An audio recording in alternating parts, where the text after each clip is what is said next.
Ireland is facing a major redress crisis regarding crumbling concrete, an issue that has left thousands of homeowners struggling with structural damage, financial insecurity, and emotional distress. The use of defective concrete materials, particularly those containing excessive amounts of mica and pyrite, has led to the slow but devastating deterioration of homes, schools, and public buildings. As cracks widen and walls weaken, affected families have found themselves in a desperate fight for justice, demanding government intervention and financial support to rebuild their lives. The roots of this crisis can be traced back to inadequate regulations and oversight in the construction industry. For years, substandard concrete blocks were allowed to be used in home construction, particularly in the northwest of Ireland, without proper quality control. Homeowners, unaware of the faulty materials, invested their life savings into properties that are now literally crumbling around them. As more and more homes show signs of damage, the scale of the disaster has become impossible to ignore.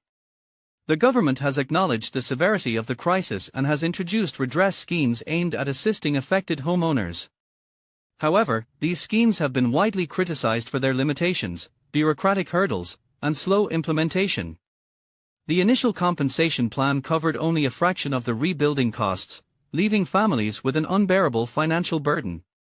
Many homeowners argue that the state and the construction industry should take full responsibility for the disaster and provide 100% redress without additional costs for those affected. The emotional toll on families cannot be overstated. Many have been forced to abandon their homes, moving into temporary accommodations while waiting for a resolution that seems perpetually delayed. The stress of dealing with an uncertain future, coupled with financial losses, has left many homeowners feeling hopeless and abandoned by their government. In some cases, the stress has led to severe mental health issues, with individuals reporting anxiety, depression, and a deep sense of injustice. Beyond individual homeowners, the crisis has had a broader impact on communities and local economies. Entire neighborhoods are affected, leading to decreased property values and a sense of collective devastation. Small businesses that rely on local homeowners for trade have also suffered, as families divert funds to urgent repairs rather than discretionary spending. Additionally, the cost of demolishing and rebuilding thousands of homes presents a significant economic challenge for the government, which must balance redress efforts with other national financial priorities. Activists and advocacy groups continue to push for comprehensive action, demanding that the government take a stronger stance against the companies responsible for supplying defective materials. Legal battles have ensued, with some homeowners seeking compensation through their courts. However, many argue that legal proceedings are too slow and inaccessible for ordinary citizens, further compounding their struggles.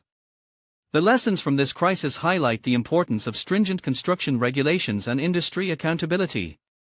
Moving forward, Ireland must enforce higher standards in building materials, ensure regular inspections, and hold negligent companies accountable to prevent similar disasters in the future. Ultimately, the crumbling concrete crisis is not just a structural issue, it is a social and economic catastrophe that demands immediate and full redress.